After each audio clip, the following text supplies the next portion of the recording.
moi je m'appelle Loris, je suis le fondateur et le CEO de Alliance Trading. Donc comme vous pouvez le voir, contrairement à tous les autres intervenants, je suis assez jeune. La raison elle est assez simple, c'est qu'on est le premier cabinet de consulting blockchain et crypto basé à Lausanne en Suisse. Donc je vais vous dire un petit peu plus dans la suite de la présentation. Mais disons qu'aujourd'hui, notre principal sujet, ça sera vraiment l'inflation, la diminution du pouvoir d'achat. Et au final, le but, c'est de faire un petit point de situation macroéconomique et ensuite de voir en fait quelles sont les solutions qu'on peut apporter, que ce soit en France ou en Suisse. C'est également un sujet dont nos politiciens ne parlent pas beaucoup. Et aujourd'hui, le but, c'est justement de vous apporter des solutions concrètes, de parler de façon très factuelle et de vous montrer quelles sont les solutions, qu'est-ce qui fonctionne, mais également qu'est-ce qui ne fonctionne pas. Alors du coup, je vous invite à sortir tous vos smartphones, parce que j'ai une petite nouvelle idée, et je vous invite à tous scanner le QR code qui est à l'écran. Alors, ça sera une conférence interactive, donc le but, ça sera pour vous de tout simplement me poser des questions, vous allez pouvoir réagir directement via la conférence. Donc je vous invite vraiment à scanner ce QR code, parce que c'est comme ça qu'on pourra communiquer tous ensemble. On est quand même pas mal, et le but, c'est que je puisse répondre à un maximum de questions. Et via ce nouvel outil que je suis en train d'expérimenter, justement, qu'on va expérimenter ensemble, le but, c'est de pouvoir répondre à un maximum de questions et de faire en sorte que vous soyez passionnés jusqu'à la fin. Vous pourrez aussi poser des questions si vous n'avez pas de smartphone, bien évidemment.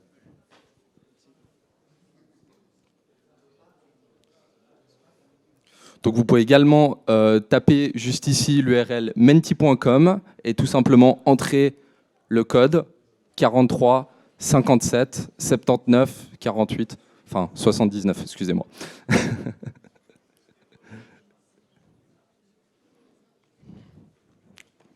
S'il y en a qui n'arrivent pas à se connecter, n'hésitez pas à me le dire. Donc du coup, pendant toute la conférence, vous voyez, je vois qu'il y en a qui ont déjà un peu compris le système. Vous pouvez mettre si vous likez, si vous aimez bien ce que je dis, si vous avez des questions ou quelque chose n'est pas clair. N'hésitez pas à tout simplement réagir. Si vous avez également des commentaires, n'hésitez pas également à les mettre directement sur votre smartphone. Et vous verrez, je vais vous poser 2-3 questions. Et le but, c'est d'essayer de voir sur la base de ce que vous savez, qu'est-ce que je dois vous expliquer ou ne pas vous expliquer. Donc on va vraiment expérimenter ça ensemble. Alors du coup, voilà, on va faire, comme je vous ai dit, le petit tour d'horizon et vraiment développer un maximum de solutions. Donc globalement, aujourd'hui, on va regarder pourquoi est-ce qu'il est vital aujourd'hui d'investir pour la survie de votre épargne. Ça, c'est vraiment un point essentiel et on va y revenir. Également, quelles sont les stratégies d'investissement qui fonctionnent, celles qui ne fonctionnent pas, mais comment est-ce que également vous pouvez protéger aujourd'hui, à l'heure actuelle, votre patrimoine. Quelles sont les techniques qui fonctionnent, gestion active, gestion passive, les produits d'investissement, qu'est-ce qu'il faut faire, qu'est-ce qu'il ne faut pas faire, est-ce qu'il faut s'éduquer ou pas. On va voir également, on va faire un petit tour d'horizon. Alors on a peu de temps, mais l'idée c'était de faire un petit tour d'horizon sur l'analyse technique avec notamment les supports et les résistances, voir comment est-ce que ces éléments-là que vous pouvez notamment utiliser sur la X-Station, comment est-ce que ça peut vous aider à clarifier vos graphiques et vos prises de position. Et puis également, on va voir comment les indicateurs techniques peuvent vous aider à développer une stratégie d'investissement. On va également voir que les indicateurs techniques, c'est super, mais ce n'est pas miracle non plus. Ça a certaines limites. Par contre, ça nous permet d'avoir une certaine vision de marché. Et l'idée, c'est en combinaison de tous ces éléments, d'arriver à la fin de la présentation, de se dire, OK, aujourd'hui, j'ai quelque chose de concret que demain, je peux utiliser. Et donc, au final, l'idée, ce sera à la fin de vous expliquer qu'est-ce que nous, chez Alliance Trading, on peut vous apporter, qu'est-ce que XTB peut vous apporter, et on fera un petit tour vraiment sur les solutions, les outils qu'on peut utiliser, et puis ce que, au final, nous, on recommande aussi, quoi. Alors du coup, première question pour vous, elle s'affiche également sur tous vos smartphones dans la salle. Moi, je voulais connaître un petit peu quelles étaient vos connaissances en trading, en finance, qu'est-ce que vous savez? Est-ce que vous êtes débutant? Donc, est-ce que vous avez jamais investi? Ou est-ce qu'au contraire, vous êtes plutôt niveau intermédiaire, vous avez déjà investi avec une banque ou pas du tout en fait? Donc, n'hésitez pas, répondez, comme ça on peut voir un petit peu qui c'est qu'on a dans la salle aujourd'hui. C'est super cet outil, j'adore.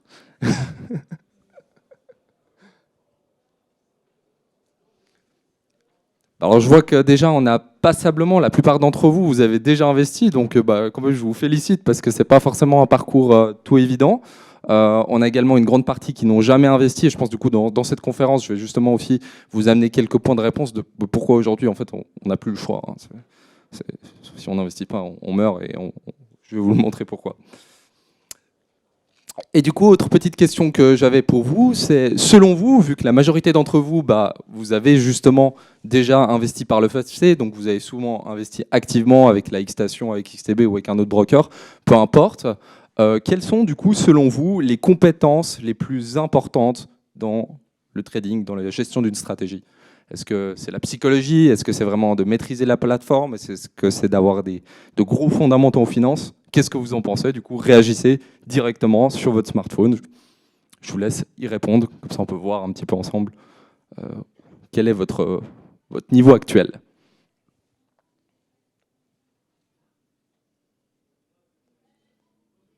Pas mal, je ne m'attendais pas à cette réponse.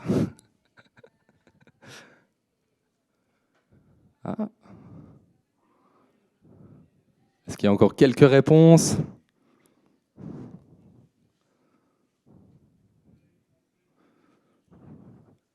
On est quand même partagé, on se partage au fur et à mesure.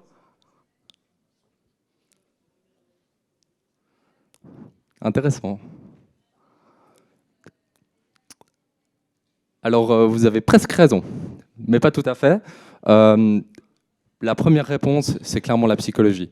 À l'heure actuelle, essayer de tout comprendre, c'est quasiment impossible dans la finance. Il y a beaucoup trop d'informations, ça va beaucoup trop vite.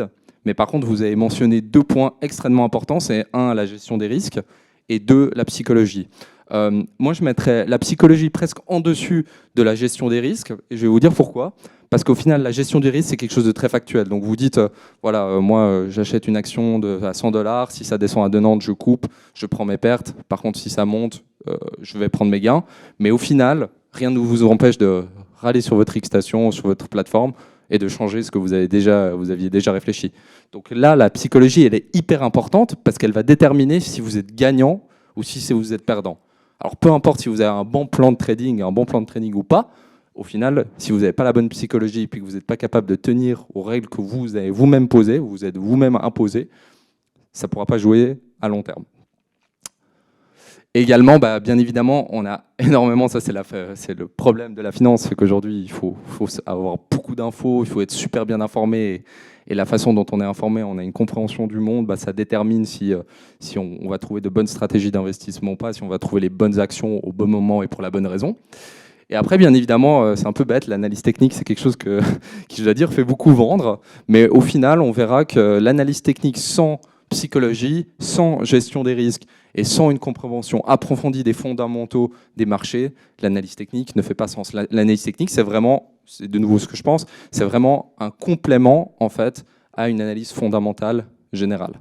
Donc ça, c'est vraiment, mais sur ces 6 points, vous avez quand même les 6 points les plus importants avant de démarrer. Parce que, à titre personnel, j'ai fait énormément d'erreurs quand j'ai démarré, et j'aurais bien aimé qu'on m'explique ça et qu'on me dise, mais au final, il faut absolument que tu t'éduques, il faut que tu comprennes ce à quoi le trading a à faire, donc dans l'occurrence ces points.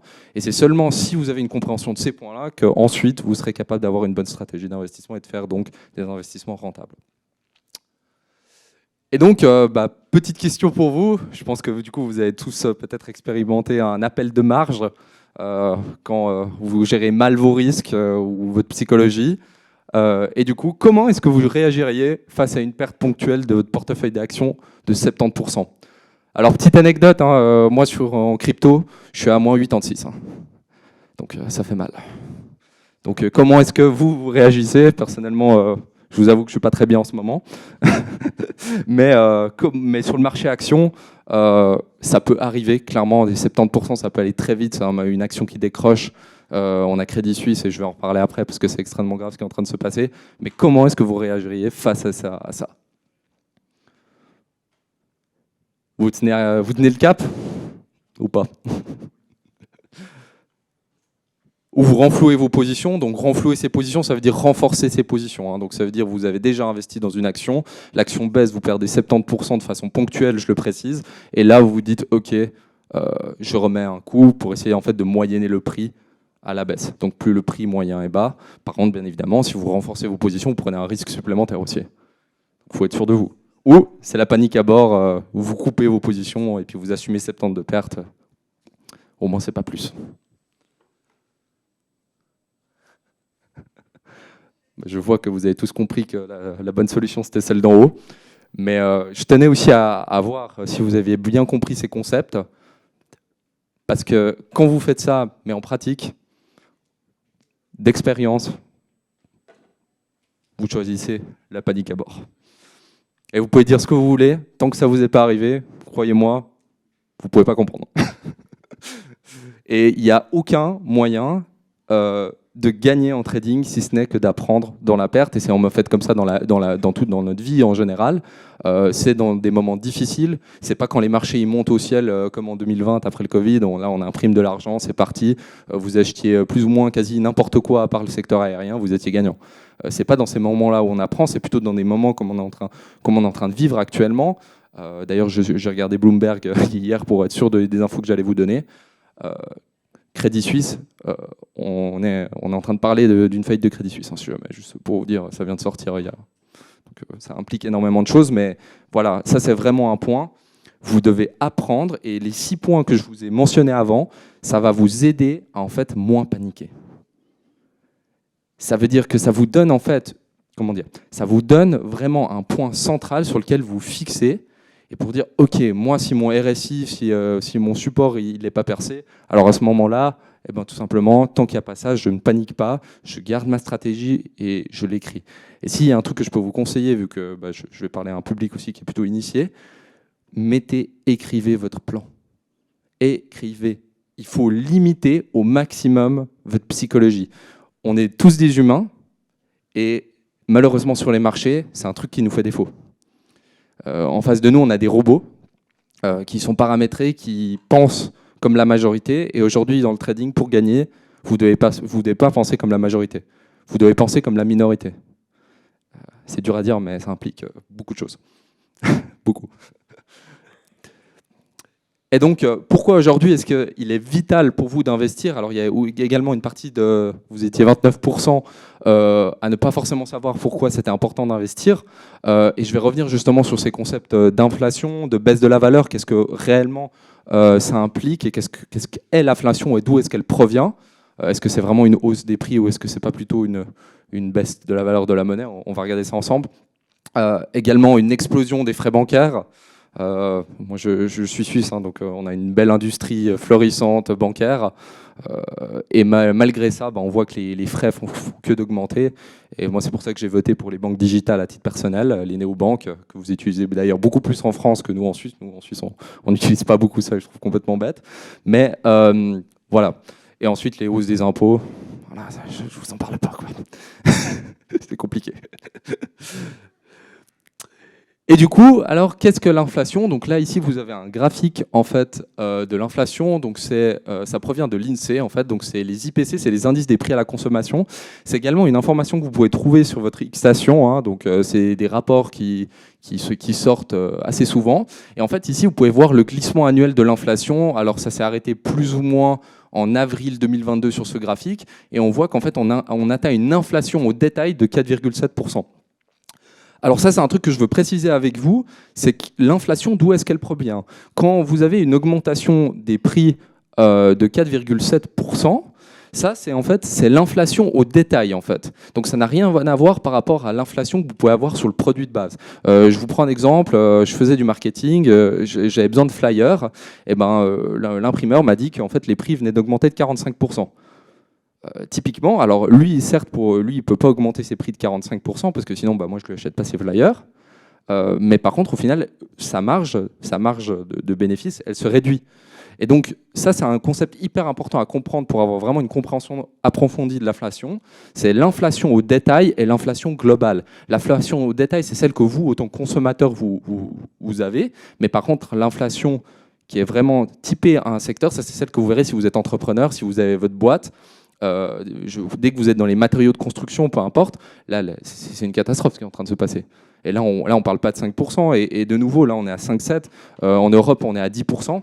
Alors, exception mondiale, et j'en suis quand même fier, c'est la Suisse. La Suisse, on a aujourd'hui une inflation qui est extrêmement basse, mais due au franc fort. On a moins imprimé d'argent, on a fait un petit peu moins n'importe quoi avec la monnaie, et donc on a aujourd'hui la chance d'avoir une inflation qui est autour des 2%. Et on est en train même de dessoudre en dessous. Et je vous avoue que d'un point de vue économique, c'est quand même un miracle économique d'avoir ça. Maintenant, combien de temps est-ce que ça tiendra? Ça, je ne sais pas. Mais en tout cas, ce qui est sûr, c'est que vous devez vraiment comprendre ce concept d'inflation pour aller en fait rechercher également dans les rapports où est-ce que l'inflation a lieu ou où est-ce qu'elle n'a pas lieu. Parce que l'inflation, ça, c'est une moyenne. Vous avez 4,7%, mais ça, c'est une moyenne. Il y a des secteurs où ça sera 20-30%, il y en a d'autres où il y aura une inflation même négative. Donc ça, il faut vraiment, quand vous comprenez, quand vous allez, typiquement, vous voulez investir dans une action, vous devez aller rechercher la valeur fondamentale et la valeur intrinsèque d'une action pour aller voir, par exemple, quelle est la valeur de cette action, quelle est donc la marge bénéficiaire que fait une entreprise, le price earning ratio, tout ce qui est, comment on dit en français, BPA, donc bénéfice par action. Tout ça, vous devez aller le voir sur la base de ça, parce que selon l'inflation que vous avez dans le secteur, les marges du jour au lendemain elles peuvent se réduire, et donc votre entreprise dans laquelle vous investissez, elle pouvait être de base bonne, mais si l'inflation dans le secteur change, et ben c'est du jour au lendemain, tout simplement tout ça, ça peut se réduire. Et donc ça, c'est vraiment un truc super important, et il y a très très peu de gens qui en parlent, et donc vu que je suis jeune, il faut bien que je vous amène quelque chose d'autre, non? Et du coup, alors, qu'est-ce que de l'inflation? Pour vous me posiez la question, je pense que vous êtes concernée, madame. C'était de savoir pourquoi est-ce qu'il faut investir. C'est assez simple. C'est qu'en 1980, vous aviez un prix du pain qui était à 0,25 centimes d'euros. Et en 2018, vous avez ça. Je ne parle même pas de 2022, mais c'est pour juste vous faire comprendre le concept. Donc en fait, si vous investissez pas, aujourd'hui, d'ailleurs, je prends l'exemple de la France en janvier de cette année, vous aviez 100 000 euros. Bon, déjà, les avoir, c'est une chose. Mais admettons que vous ayez 100 000 euros, en fait, vous avez une responsabilité. Parce que si vous ne faites rien avec ces 100 000 euros, déjà, inflation 8%, à la fin de l'année, en décembre de la fin de l'année, vous vous retrouvez avec 92 000 euros. Et vous n'avez rien fait. Et vous n'avez pas payé d'impôts, bien évidemment. Donc là, en fait, dans ce genre de situation, vous n'avez pas le choix. Vous devez investir. Je ne dis pas... en fait, si vous n'investissez pas, la seule chose que vous êtes sûr, c'est que vous allez perdre. Et ça, c'est à 8%, en espérant que ça reste comme ça. Parce que j'ai des gros doutes, personnellement. Donc c'est vraiment ça, le concept de pourquoi il faut investir, que ce soit avec la X-Station, avec XTB, ou que ce soit avec une banque, peu importe, le principe, il est le même pour tous. Aujourd'hui, XTB, il propose des produits qui ont vraiment, on va en reparler après, mais qui ont un gros avantage. Mais au-delà de ça, même si vous investissez via votre banque, investissez. Parce que l'État, rien que pour sauvegarder vos retraites, c'est ce qu'il fait. Ne croyez pas qu'on peut inventer, l'argent n'est pas magique. L'argent a des répercussions. Quand on en imprime trop, ça fait baisser la valeur de la monnaie. Et donc j'en viens justement là. Ici, vous avez un graphique du dollar, en fait, depuis 1900. Donc, on a vécu la Première Guerre mondiale, on a vécu la Deuxième Guerre mondiale, on a vécu l'étalon or, donc le gold standard aux États-Unis. Donc, la monnaie était indexée, en fait, le prix de la monnaie du dollar était indexé aux quantités d'or. Donc, ça veut dire que tout simplement, plus les banques centrales avaient d'or, plus tout simplement le dollar avait tout simplement de la valeur. Donc l'idée, c'est vraiment de comprendre ça. Et deuxième événement hyper important qu'on a eu depuis 2020, c'est ce qu'on appelle des quantitative easing. Donc en français, un peu moins barbare, ça correspond à des assouplissements quantitatifs. Donc les assouplissements quantitatifs, c'est en fait, on a de l'obligataire, donc des prêts sur les marchés internationaux, et puis en fait, ces prêts, ils sont un peu pourris, et du coup, les banques centrales disent, mais en fait, pour soulager les marchés financiers, on va imprimer de l'argent, donc on va inventer des euros. Donc juste pour comprendre de quoi on parle, la BCE ou la BNS pour la Suisse, aujourd'hui, imprimer de l'argent, c'est super simple. Vous prenez votre ordi, il est juste là, vous mettez 1 avec 10 euros à l'affilée, et vous cliquez sur Enter. Voilà, ça c'est l'euro. C'est avec ce avec quoi vous payez, c'est ce que vous pensez qu'il y a de la valeur, en fait. Alors, c'est assez simple, le concept, je ne sais pas si vous êtes familier avec le concept d'offre et de demande, mais le principe, il est assez simple. J'ai ça dans ma main, qu'est-ce qui fait que ça a de la valeur? Ça dépend, est-ce que vous êtes 70 à le vouloir ou est-ce qu'il n'y a qu'une personne? Je vous prends un exemple, si vous êtes 70 et puis que vous le voulez tous absolument, c'est une question de vie ou de mort, ça va avoir une énorme valeur. Même si intrinsèquement, ça n'a aucune. Peu importe. Mais par contre, si vous avez, au sens inverse, il n'y a une personne parmi vous qui pense que c'est vraiment intéressant de l'acheter, puis par contre il y en a 70 sur le marché, bah ça vaut plus rien. Et en fait, ça c'est vraiment une question, et je veux revenir dessus, mais c'est une question que même moi en cours à HEC, j'ai pas appris. Personne ne veut en parler, mais c'est quoi la monnaie? Pourquoi est-ce que notre euro ou le franc suisse a de la valeur? Pourquoi est-ce qu'on devrait croire? Et donc, vous pouvez voir en fait ici sur ce graphique que depuis l'intégration du dollar, le dollar a perdu 98% de sa valeur. Et c'est pareil pour l'euro. Et c'est pareil pour le franc suisse aussi. Donc ici, en fait, sur le long terme, vous voyez que de conserver tout simplement une monnaie, ça ne sert à rien. La monnaie, elle a été créée pour être échangée. Ce n'est pas un bien pour conserver. L'or, par exemple, c'est un moyen de conserver. Mais en fait, si vous prenez l'or et puis que vous gardez de l'or sur les 150 dernières années, vous n'êtes pas rentable non plus. Net d'inflation. Donc en fait, ce que vous devez prendre, c'est l'inflation. On l'a vu avant ce que c'était. Donc typiquement, vous faites une performance d'investissement qui est de 8%, et puis vous avez une inflation de 10%. Bah, en fait, réellement, vous n'avez pas gagné 8%. Vous avez perdu 2%. Parce que vous devez faire 10 moins 8. Donc 10 d'inflation moins 8% de rendement égale 2%. Bah, vous avez perdu moins, mais vous avez perdu. Et sur 20 ans, 20 fois 2, ça fait 40%. Bah, vous perdez tout sans calculer les impôts, bien évidemment.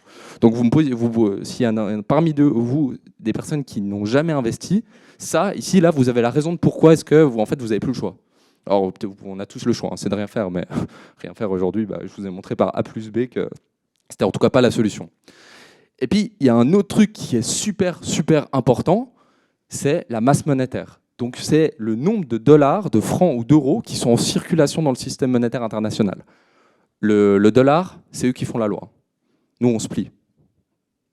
On est soumis, même la Suisse. On obéit aux Américains, encore pour combien de temps, je ne sais pas, mais j'espère le moins possible. Mais en tout cas, pour le moment, c'est comme ça. Et eux, ils ont décidé d'imprimer de l'argent pour financer toutes les aides qu'on a eues pendant le Covid. Parce que toutes ces aides du Covid, il faut arrêter de croire que c'est de l'argent magique. On a dû payer tout ça. Et en fait, on va tous payer. On va tous payer. Là, c'est que le début, je peux vous le dire. On va tous payer. Et on est en train de le payer maintenant avec l'inflation, justement. Parce qu'on a imprimé tellement d'argent que maintenant, en fait, il y a une surchauffe de l'économie, une surchauffe qui s'est passée. Il y a trop d'argent en circulation. Et donc, l'économie, elle surchauffe. Et c'est ça, l'inflation, en fait. Donc, en fait, et ça, c'est un concept sur lequel je veux revenir. L'inflation, c'est pas une augmentation des prix. C'est complètement faux. L'inflation, c'est une baisse de la valeur de la monnaie. C'est pas la même chose si je vous dis qu'on aborde l'inflation du point, c'est une augmentation des prix, en fait tout le monde gagne plus d'argent. Non, c'est pas vrai. C'est une baisse de la valeur de la monnaie et qui est induite par ça, par les quantitative easing, par les assouplissements quantitatifs faits par les banques centrales. Donc c'est ça vraiment, et ici en 2020, depuis 2020, plus de 25% de la masse monétaire, donc des dollars en circulation, ont été inventés littéralement, avec la souris sur l'ordinateur que je vous expliquais. Comme ça, on a cliqué et on a imprimé 30% d'argent en plus. Qu'est-ce que ça implique? Quand l'offre, la demande, elle est toujours la même et qu'on augmente l'offre, qu'est-ce qui se passe? Mécaniquement, l'euro perd en valeur. Donc là, je pense que c'est assez clair pour tout le monde. Donc, c'est le concept que je vous expliquais. Mais alors, concrètement, qu'est-ce que ça donne pour vous aujourd'hui? Concrètement, aux États-Unis, si vous aviez 100 000 $ en 2015 sur un compte bancaire, si vous auriez placé ça en dollars, aujourd'hui vous auriez plus que 70 000 $. En Turquie, 14 $. Au Liban, une catastrophe, on ne peut même plus retirer son argent de son compte bancaire. 4 000 $. Argentine, 3 000 $. Venezuela, on n'y est plus. Et ça, c'est mon petit fer de lance parce que je vous montre par A plus B. Je pense que vous avez compris le message. Mais, il y aura les gens, on ne va pas prendre position ici, mais ce sera le sujet de ma deuxième conférence que je fais sur la crypto à 14 h. Mais l'idée, on critique tous les cryptos. On est contre. Christine Lagarde, la présidente de la Banque centrale, nous dit que c'est que là pour financer le terrorisme, etc. OK. En attendant, voilà. Donc, je ne sais pas si vous préférez avoir raison ou pas. Moi, avoir raison ou tort, ça m'est égal. Donc, je gagne. Et personnellement, ça fait 3 ans que je suis dans la crypto. Alors certes, c'est volatile, certes, il faut se former, certes, c'est pas facile, c'est un mensonge de le dire, mais peu importe, vous devez comprendre qu'est-ce qui fait qu'un actif il a de la valeur. Et ça, ce concept-là, vous pouvez l'appliquer aux actions, à toutes les classes d'actifs, aux matières premières, c'est la même façon de fonctionner. Mais le seul truc que vous avez dans la monnaie que vous ne trouverez pas tout simplement sur les autres classes d'actifs, c'est le fait qu'on peut inventer. Le pétrole, on ne peut pas cliquer sur un bouton et inventer du pétrole. Pareil pour l'or, c'est un petit peu plus compliqué que ça. Et donc au final, j'ai envie de vous expliquer un autre petit concept ici. J'ai imagé ça comme ça. À l'époque, on avait la finance qui était au service de l'économie. Ça veut dire que si vous vouliez monter une entreprise, vous avez besoin de la financer. Et pour ça, vous aviez la finance. Et l'économie, elle, donc les entreprises, en France, partout dans le monde, étaient au service de nous tous, la population. Donc, finance pour l'économie, l'économie pour les gens, pour la population. Et en fait, maintenant, c'est horrible à dire, mais on est dans un système complètement opposé, et ça a changé depuis une dizaine d'années, où, en fait, nous, les personnes, on est tous esclaves de l'économie. Ça veut dire qu'en fait, on a un salaire, on paie des impôts, on n'a pas le choix, en fait. Donc, en fait, nous, l'économie n'est plus à notre service, mais c'est nous qui sommes au service de l'économie. Et encore plus frappant, c'est que l'économie, aujourd'hui, est esclave de la finance. Aujourd'hui, vous avez des entreprises qui cherchent à se financer, notamment dans l'industrie de la métallurgie, qui veulent emprunter de l'argent sur les marchés de capitaux, donc par exemple avec de l'obligataire. Et aujourd'hui, plus personne ne veut leur prêter d'argent parce que l'inflation, elle est de 8%. Et puis eux, leur marge bénéficiaire d'entreprise, elle est de 5% sur leurs fonds propres. Donc en fait, c'est des entreprises qui sont viables, qui apportent de la valeur, et pour autant, personne ne veut les financer, la finance ne veut pas les financer. Donc comment est-ce que vous voulez fonctionner dans un système qui fonctionne comme ça, sans comprendre la finance? En fait, tout le monde doit comprendre la finance, et ceux qui ne veulent pas la comprendre seront les plus grands perdants. Et donc ça résume toute ma pensée. Et donc, au final, vous avez vos comptes courants. Vous mettez tous de l'argent dessus, notamment, et je reviens sur ces bases. Je sais que vous avez déjà entendu ça dans les autres conférences, mais au final, il y a encore des milliards sur le livret A en France. Et c'est pareil en Suisse.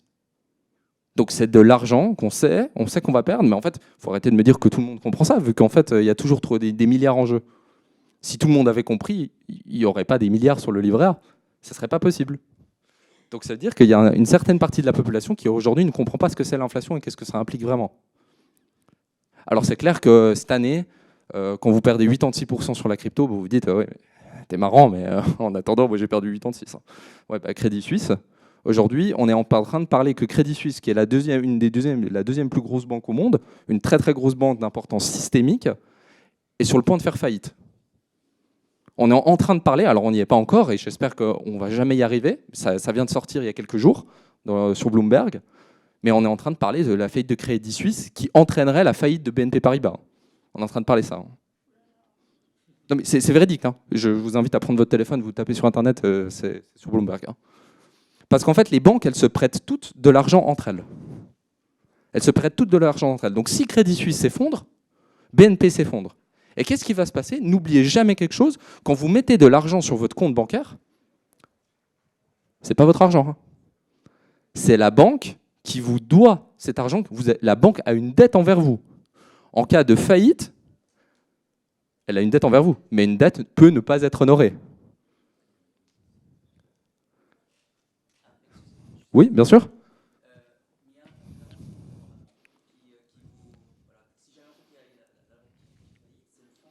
Il n'y a pas de garantie.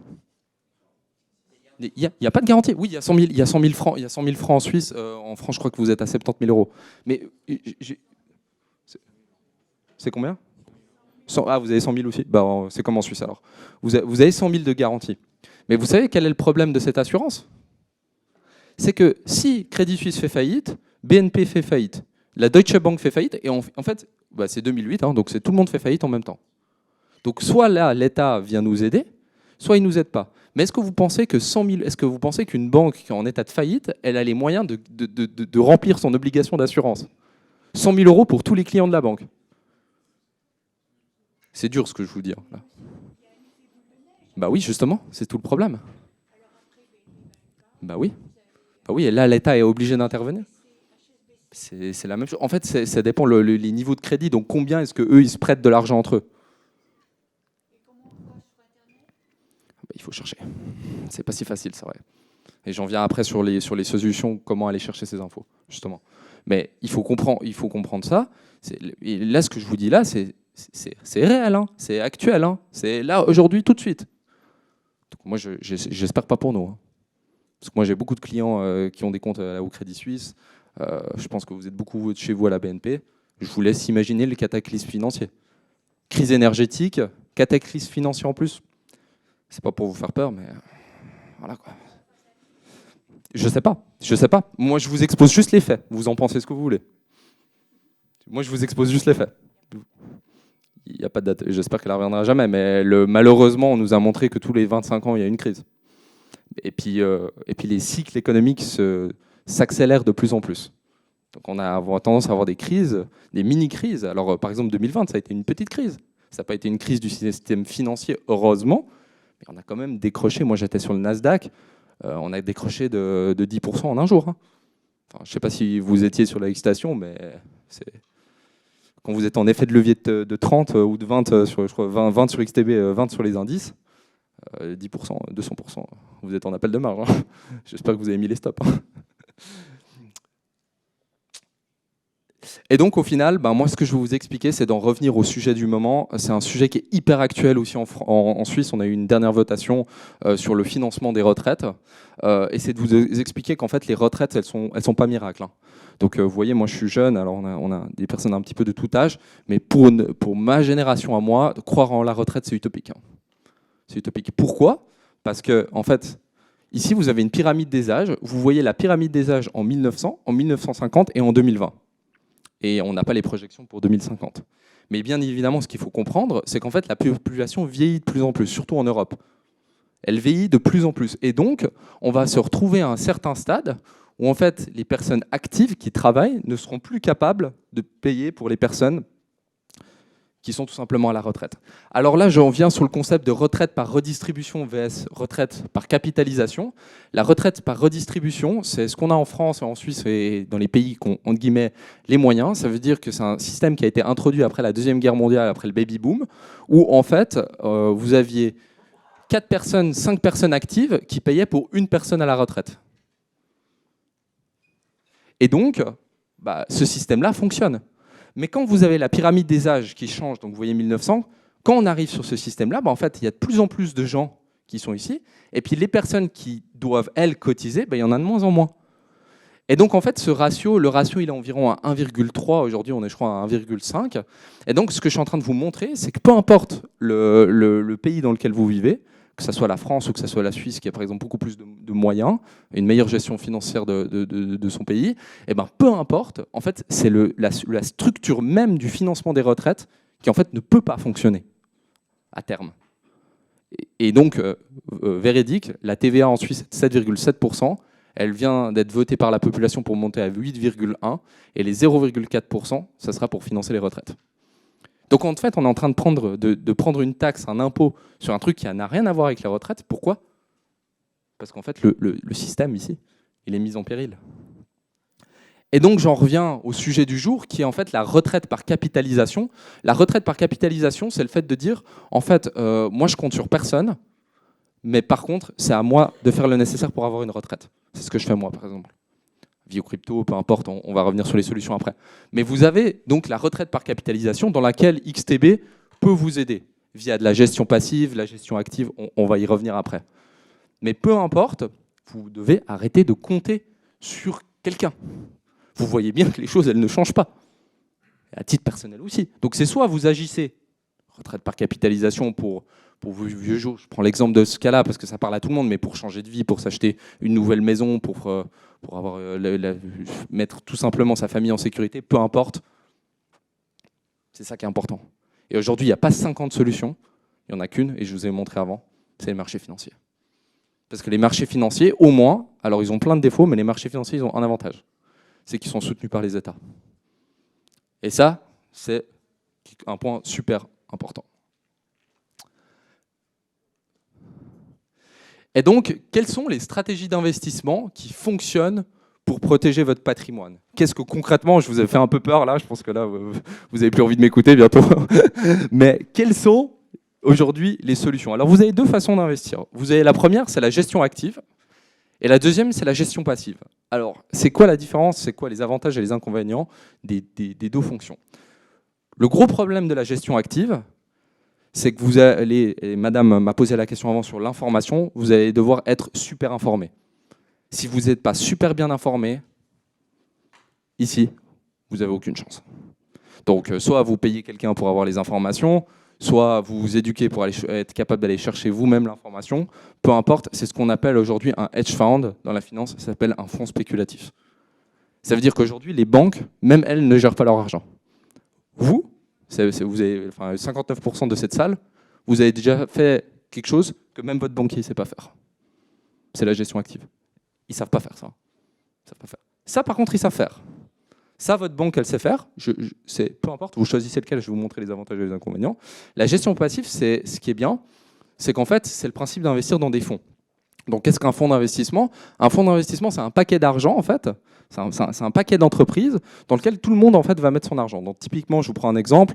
Vous prenez BNP, SG, UBS, Crédit Suisse, HSBC, Goldman Sachs, Bank of America, et puis JP Morgan, et puis on crée un fonds d'investissement bancaire. Tout ce qu'il ne faut pas faire, bien évidemment. Et donc vous créez un fonds d'investissement, et donc vous pouvez dire, voilà, moi j'achète une part de fonds, et donc en fait, le fonds va être responsable d'aller acheter en fait une part de chaque action qui est subdivisée dans ce fonds. Maintenant, quel est le problème de ça? C'est que statistiquement, on a été capable de montrer que la bourse monte en moyenne de 8% par année sur les 150 dernières années. Donc, ça ne nous prédit rien pour la suite, mais en tout cas, c'est quelque chose à prendre en considération, c'est qu'en moyenne, ce qu'on peut espérer avec la gestion passive, pour autant qu'on la gère bien, c'est globalement maximum 8%. Donc, si vous avez investi sur le S&P 500, le Nasdaq, le Dow Jones, alors on n'est pas du tout diversifié, les GAFAM représentent 30% du Nasdaq, donc vous investissez dans le Nasdaq, Apple s'effondre, tout s'effondre. Mais par contre, c'est 8% max. Alors quel est le problème? C'est quand vous avez une inflation de 10%, du coup, en fait, la gestion passive, ça ne fonctionne plus. Parce que vous pouvez en attendre maximum 8%. Et là, ça commence à devenir compliqué. Hein. Parce que ce que je suis en train de vous dire, c'est que du coup, tous les produits bancaires, ça ne marche plus. En situation d'inflation. Est-ce que moi je pense que ça va, vu qu'on a imprimé depuis 2008, si jamais, les marchés sont complètement dopés au QE, à l'assouplissement quantitatif, à l'argent. Donc on a inventé de l'argent, c'est pour ça que ça monte, hein, ça fait que de monter. Puis le système ne peut pas se permettre de s'effondrer. Donc c'est aussi pour ça qu'il est financé de cette façon. Parce qu'on ne peut pas se permettre, parce que si la finance se crache, c'est pour ça qu'en fait l'économie, on est tous devenus dépendants de la finance, parce qu'en fait on est tous rattachés à ça, en fait, on n'a plus le choix. Et donc, la gestion passive, dans ces cas-là, ne fonctionne pas. Alors pourquoi? Vous avez bien compris, moi je suis un grand partisan de la gestion active, contrairement à mon collègue François qui, lui, est plutôt gestion passive. Mais parce que, bien évidemment, il faut avoir les compétences. C'est facile de dire la gestion active, etc. Mais ça implique des risques, ça implique des décisions, et ça implique de la psychologie, comme 59% des personnes dans cette salle, vous l'avez déjà fait. Et donc, moi personnellement, ce que je recommande, c'est la gestion active. Maintenant, vous devez vous former, vous devez apprendre, et le problème, c'est qu'il y a une autre réalité, il faut la prendre en considération, c'est qu'en fait, on a tous un travail. C'est-à-dire, on a tous une vie en dehors de la finance. Et le problème, c'est que la gestion active, avoir une vie à côté, c'est pas possible. Vous avez une vie personnelle, vous avez une vie familiale, enfin, une vie familiale personnelle, vous avez une vie professionnelle. Et là, ce que moi je suis en train de vous dire, peu importe si vous gérez bien ou pas ces deux ensemble, c'est déjà pas évident souvent de gérer les deux ensemble, et là, je suis en train de vous rajouter un troisième, c'est la vie d'investisseur. Et franchement, croyez-moi, sur parole, c'est pas la plus calme, c'est pas la plus calme au monde. Et donc, ce que je suis en train d'impliquer la gestion active, c'est assumer une vérité. C'est dire aujourd'hui, ça ne fonctionne pas, est-ce que je m'entête dans ce modèle-là qui ne fonctionne pas, ou est-ce que je change? Mais changer, c'est pas facile, hein. Changer des habitudes, c'est la minorité. Et quand vous êtes entré dans cette salle, je vous ai dit un truc, le trading, c'est fait pour la minorité. Si aujourd'hui, vous voulez gagner de l'argent sur les marchés financiers, vous devez penser comme personne. D'ailleurs, c'est pour ça que je suis là. parce que je suis le plus jeune de la conférence, hein, si jamais ici. Je suis un peu le Robin des Bois de la finance, dira-t-on. Et donc, mais les jeunes dans tout ça, parce qu'il y a des jeunes comme vous ici. D'ailleurs, c'est important, faut écouter. Ça vous aidera. Bon, après, vous faites ce que vous voulez. Mais ce que vous voyez ici, je vais parler un petit peu de vous, parce que j'ai parlé un petit peu des personnes plus âgées. Peut-être que vous, la retraite, ça ne vous intéresse pas trop. Mais par contre, ça vous a intéressé. Parce que si vous investissez quand vous êtes jeune, sur les coups de 20 ans, vous mettez 400 euros. Alors, j'adapte, c'est modèle suisse, hein, donc 400 francs, mais c'est 400 euros. Par mois, si vous mettez 400 euros et vous investissez de façon passive sur les indices, avec un rendement 8%, 10% de gestion passive, peu importe, sur l'année, globalement, si vous choisissez des bons fonds, on peut arriver sur 10%, et bien par automatisme, à 65 ans, vous êtes millionnaire. Ah ben, si on vous a expliqué ça très jeune, vous seriez millionnaire. Enfin, du coup, les deux générations qui se confrontent. Alors bien évidemment, millionnaire, qu'est-ce que ça veut dire être millionnaire, hein? Millionnaire, on l'a bien vu, l'inflation, elle est hyper importante. Donc quand vous prenez ce graphique, on va pas se mentir, vous corrigez de l'inflation, ça vous donne pas le même rendement. Parce que dans 40 ans, je ne sais pas ce qu'on pourra acheter avec 1 million d'euros. Alors maintenant, on peut acheter beaucoup de trucs, mais pour le moment, dans 40 ans, est-ce qu'on pourra acheter toujours la même chose? C'est une autre question. Mais quoi qu'il arrive, si vous voulez voulez pas assumer vos responsabilités d'investisseur, vous pensez que la gestion active, c'est pas pour vous, vous n'êtes pas capable, et c'est aussi possible, il y a pas de, c'est un droit aussi que de ne pas être capable, eh ben, la gestion passive peut vous donner ce type de résultat. Et le plus grand avantage, et c'est pour ça que je me permets d'intervenir, parce que moi j'aurais bien aimé qu'on me dise ça encore bien plus tôt, comme ça j'aurais commencé pas à 20 ans, mais j'aurais commencé à 15 ans comme Warren Buffett, c'est que le temps dans vos investissements, c'est la seule chose que vous pouvez avoir nulle part ailleurs. Il y a des gens qui vont avoir des meilleures informations de vous, il y a des gens qui seront plus compétents que vous, il y a des gens qui seront plus rapides, il y aura des gens qui auront des meilleurs ordinateurs. Mais il y a un truc qu'on a tous en commun, c'est le temps.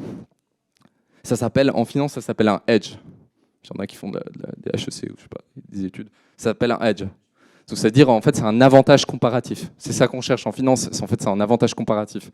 C'est qu'est-ce qu'on peut faire que tous les autres ne peuvent pas faire. Et pourquoi j'en viens à dire qu'il faut penser comme personne?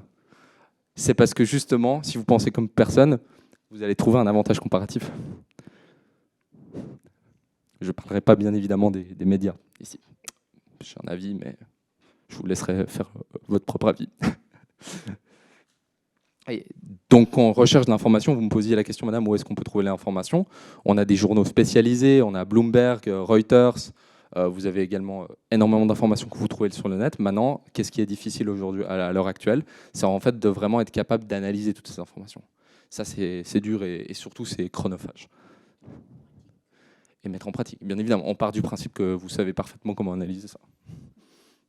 Mais même si vous avez cette capacité d'analyse, est-ce que ça vaut la peine pour vous de passer 2-3 heures par jour à faire ça? Ou est-ce que vous n'avez pas meilleur temps de faire, malheureusement, de la gestion passive?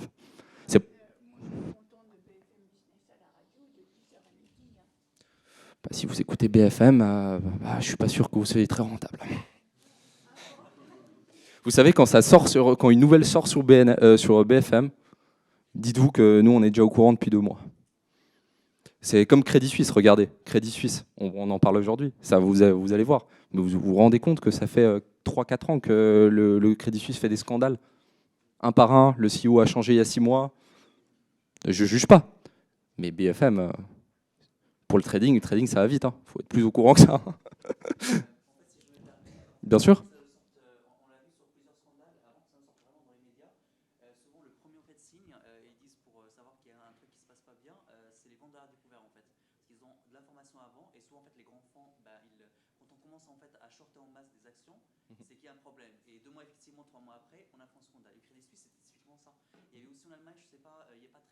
Oui, Deutsche Bank.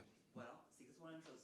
Il y a eu de grands mouvements de vente à découvert et c'est 6 mois après qu'on a réalisé qu'il y avait un scandale, des magouilles financières, etc. Donc, ce que vous êtes en train de me dire, c'est que globalement, c'est les CDS, donc c'est le crédit, les ventes à découvert, qui sont le premier signal.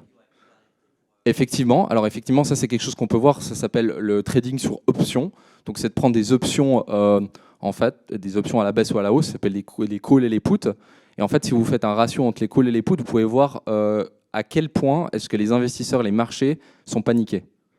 Si vous avez la majorité des personnes qui se protègent contre une potentielle baisse, ça veut dire que vous avez certes une hausse d'une action qui peut être très forte, mais vous avez une majorité de personnes qui pensent qu'il y a une grosse probabilité que ça puisse descendre. Et donc la hausse est donc plutôt plus fragile. Oui ?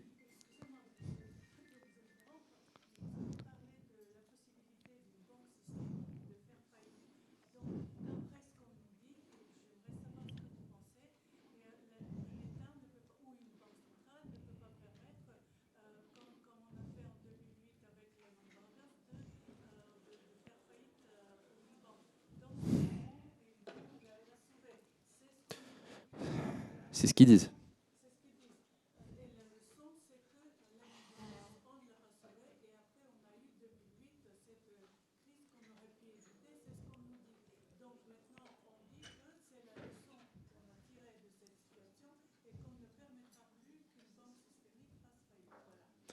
Exact.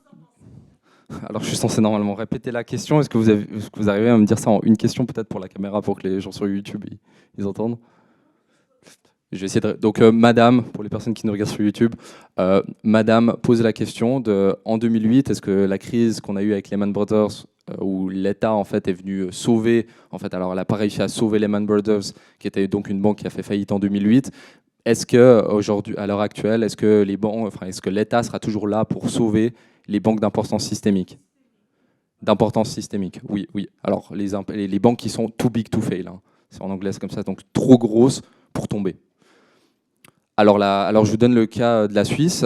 La BNS, donc la Banque nationale suisse, a dit qu'elle ne soutiendrait plus les banques en cas de faillite. Alors, le jour où ça arrivera, on verra ce qu'ils en feront vraiment. Mais c'est en tout cas publiquement, c'est ce qu'ils ont dit. Si UBS s'écroule, comme en 2008, nous ne soutiendrons plus, nous ne rachèterons pas à perte les banques. Donc, c'est-à-dire qu'ils les laisseront s'effondrer. Ce qui est en France différent. En France, ils ne sont jamais positionnés sur ce problème. Mais ça implique que quand vous avez une banque centrale qui vous dit ça implique que la banque, elle doit reprendre ses responsabilités, en fait. Maintenant, pour répondre à votre question, c'est une excellente question.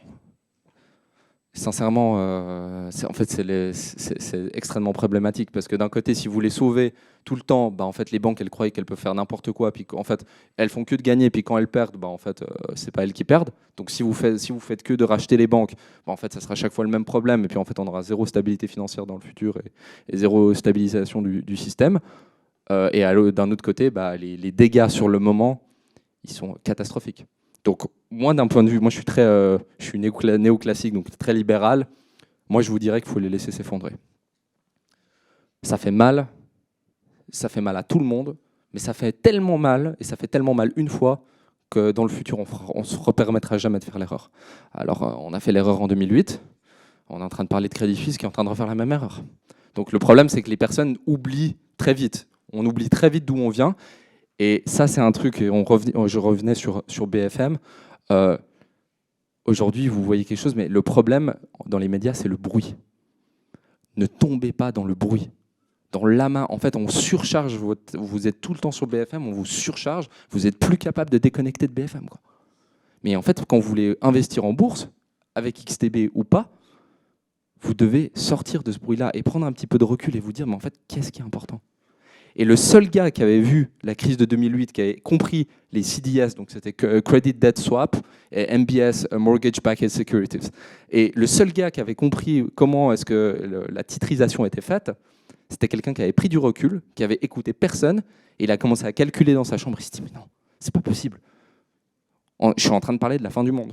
Il y a des gens qui sautaient des buildings en 2008. Hein. Donc moi, je vous dirais, vous les laissez. On les laisse. Comme ça, elles prennent leurs responsabilités. On va tous souffrir quand ça arrivera. Mais le capitalisme, c'est le meilleur des pires systèmes. N'oubliez pas. Mais les États, mais c'est là, je suis en train de. Vous êtes en train de parler. Bien sûr.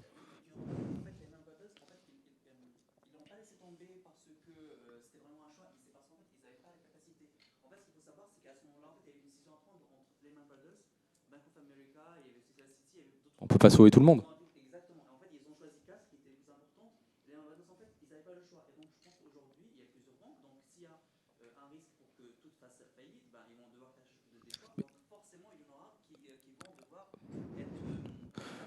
Alors, ce que monsieur dit, c'est que globalement, on ne pourra pas sauver toutes les banques. Et c'est juste, on pourra sauver uniquement, si elles sont sauvées, les banques qui sont too big to fail.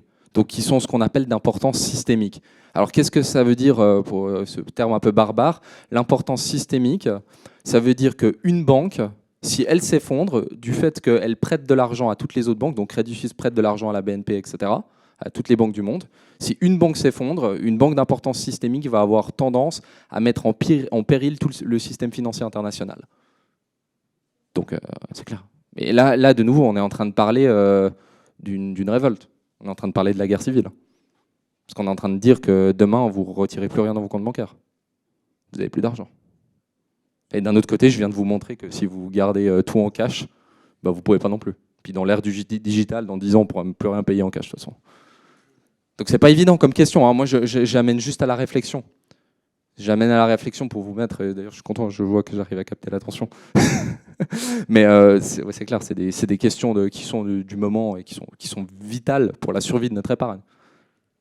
Et c'était le sujet du début de la discussion. Alors du coup, l'un dans l'autre, vous avez abandonné vos smartphones. Eh ben, on y revient. Qu'est-ce que vous pensez? Est-ce que vous êtes... Quelle est, selon vous, la stratégie d'investissement qui vous correspond le mieux? Je change un peu la question. Plus gestion active ou gestion passive? Il n'y a pas de mieux, hein. C'est parce que moi je suis gestion active, vous êtes obligé de dire ça. Hein.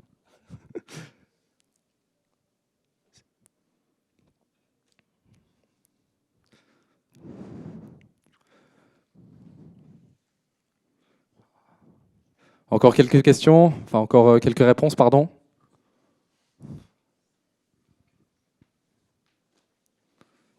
On a des personnes qui sont plus à l'aise avec l'outil que d'autres. Moi,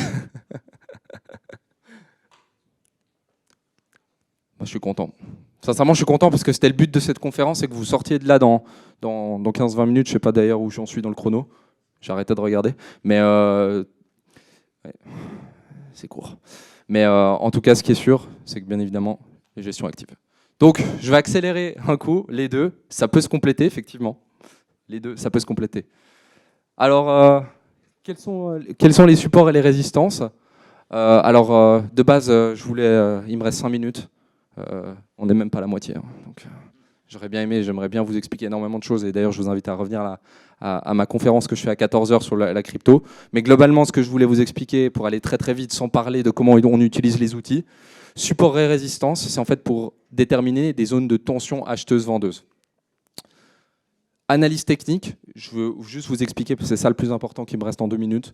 L'analyse technique et les indicateurs vont vous montrer de façon statistique, mais basée sur les prix passés. Donc l'indicateur technique est toujours en retard. Toujours en retard. Parce qu'il ne prend pas en considération le contexte actuel de marché. Vous pouvez avoir le même graphique. Alors la base du chartisme, c'est en fait de dire que toutes les informations qui sont à la disponibilité des investisseurs se représentent dans un prix. Ça veut dire que quand vous, par exemple, je vous prends un exemple, la crise actuelle, on panique, on est en train de parler de faillite du système, etc. Mais en fait, ça a déjà été anticipé. Donc si ça se trouve, là, on est déjà en fait au fond du trou. Et on ne le sait pas encore. Et en fait, ce qui est important, ce n'est pas quelle information, c'est l'anticipation de marché. Comment est-ce que le marché a anticipé l'information?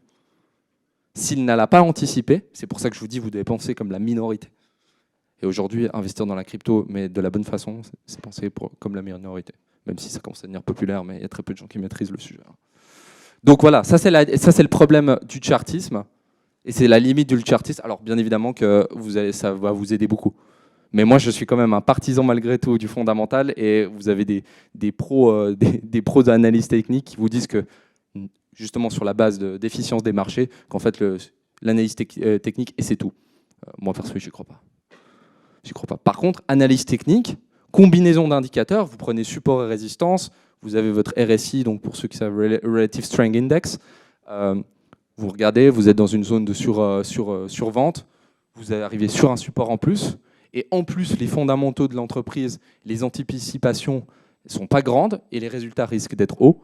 À ce moment-là, vous avez le fondamental pour vous, vous avez l'analyse technique pour vous, et il y a un dernier truc un petit peu barbare, d'ailleurs c'est ce que je fais à HEC, c'est l'analyse financière. Alors ça c'est difficile, faut toucher, mais l'analyse financière, parce qu'en fait on analyse les fondamentaux d'une entreprise. Maintenant, exemple pour dire l'inverse, c'est Tesla. Tesla, il y a beaucoup de professionnels de la finance qui sont grillés.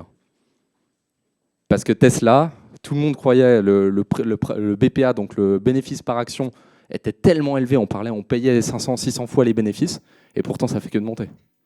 Donc je ne peux pas vous donner toutes les réponses aujourd'hui d'une stratégie de trading, et c'est pour ça que j'ai aussi monté ma boîte pour venir aider les investisseurs comme vous. Mais globalement, moi c'est ça que j'ai appris sur les 6 dernières années. Et donc, voilà, comment est-ce que les indicateurs techniques, ça on y a répondu ensemble. Et donc au final, voilà, XTB peut vous aider autant qu'outil, mais XTB reste un outil. Alors il y a la XTB Academy, qui est très intéressante, sur laquelle vous pouvez avoir énormément d'informations, vous avez les calendriers, etc. Mais si vous voulez aller de l'avant, aller encore plus loin, là il va falloir vous former. Pardon.